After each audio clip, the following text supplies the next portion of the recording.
উত্তরটা খুব সহজ। এমন বাংলাদেশ চাই যেখানে প্রত্যেকের অধিকার সংরক্ষিত থাকবে, মানবিক মর্যাদা থাকবে। খুব বেশি চাওয়া না, কিন্তু এই যে অধিকার সংরক্ষিত থাকা, মানবিক মর্যাদা থাকা, এটা যাতে নির্ভর না করে কার পকেটে কত টাকা আছে, ক্ষমতাসীন কে কাকে চেনে, সেটার উপর নির্ভর করবে এমন বাংলাদেশ চাই না। হাসপাতালে একটা সিট পেতে হলে কোনো রাজনীতিবিদের রেফারেন্স লাগবে, ভূমি অফিসে ফাইল মুভ করার জন্য ঘুষ দিতে হবে, সেই বাংলাদেশে আমরা ফিরে যেতে চাই না। এবং এমন বাংলাদেশ আমরা গড়ব যেখানে প্রত্যেক নাগরিক দেশ গঠনে সক্রিয়ভাবে অংশগ্রহণ করতে পারবে। আমাদের তরুণরা, আমাদের নারীরা, আমাদের প্রবাসীরা সক্রিয়ভাবে দেশ গঠনে অংশগ্রহণ করতে পারবে। এখানে অনেকেই বলেছেন আমাদের তরুণদের মধ্যে কিন্তু একটা প্রজন্মগত রূপান্তর ঘটে গেছে। তরুণরা যাতে রাজনীতি বিমুখ না হয়, তরুণরা এখন রাজনীতি নিয়ে যতখানি ইন্টারেস্টেড, দেশ গঠনে যতখানি ইন্টারেস্টেড, এটা আমাদের লালন করতে হবে। আমরা জুলাই মাসে দেশের প্রায় প্রত্যেকটা জেলায় গিয়েছি এবং নিজ চোখে দেখে এসেছি যে জোয়ার তরুণদের মধ্যে এসেছে। তারা দেশ নিয়ে ভাবছেন, স্বপ্ন দেখছেন, দেশ গঠনে কাজ করার চিন্তা করছেন। তাদের স্বপ্নটা আমাদের লালন করতে হবে এবং তারা যাতে একটা নিরাপদ পরিবেশে দেশ গঠনে ভূমিকা রাখতে পারেন, সেই ব্যবস্থা আমাদের করতেই হবে।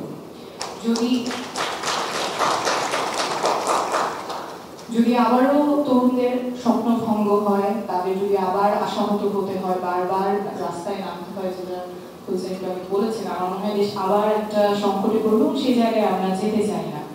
আমাদের ঠাকুরগাঁয়ের লামিন, সিরাজগঞ্জের জুবাইর যে আশা নিয়ে 24-এ মাঠে নেমেছিল, যে স্বপ্ন নিয়ে মাঠে নেমেছিল, সেটা আমাদের বাস্তবায়ন করতে হবে। আমরা ঝালকাঠিতে একজন কৃষকের সাথে দেখা হয়েছিল, রতন হালদার, তার ছেলে রাজীব হালদার, তিনি আন্ডারগ্রেড পাশ করেছেন, কিন্তু একটা সরকারি প্রজেক্ট, একটি বাড়ি একটি খামারে পিয়নের চাকরির জন্য 7 লাখ টাকা ঘুষ চেয়েছে। সেরকম যাতে আর না হয়, আমাদের তরুণদের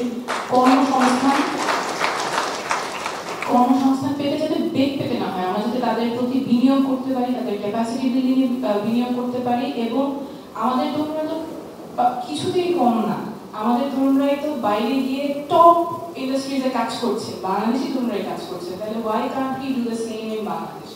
And I dream of a Bangladesh যেখানে young people from all over the world will come to Bangladesh for excellence in training, excellence in education. এবং ওই জায়গায় I don't see why we cannot do that. এরপর আমাদের নারীরা যাতে সক্রিয়ভাবে অংশগ্রহণ করতে পারেন। আমাদের অভ্যুত্থানে একদম সামনে থেকে নারীরা নেতৃত্ব দিয়েছেন, কিন্তু তারপর আমরা দেখেছি অনেকভাবে নারীদেরকে সাইডলাইন করে দেওয়া, সাইবার বুলিং, হ্যারাসমেন্ট, অনেক কিছু শিকার হতে হচ্ছে, কিন্তু তারপর নারীরা থেমে নেই।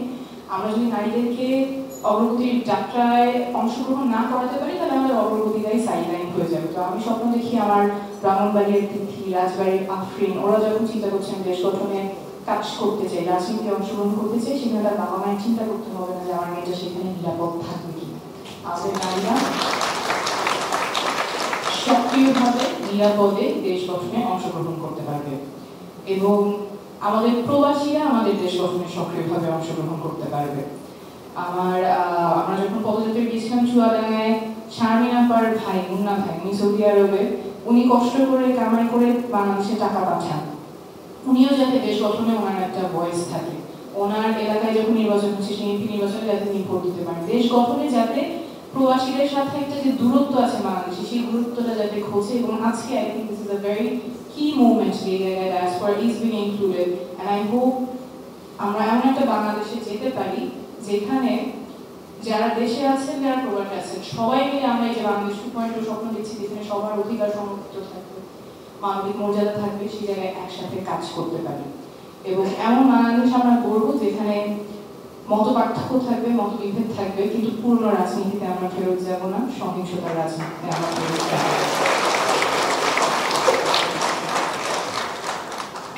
And I hope we are able to build a Bangladesh where everybody has a voice, everybody has dignity, and everybody has a stake in how their lives are governed.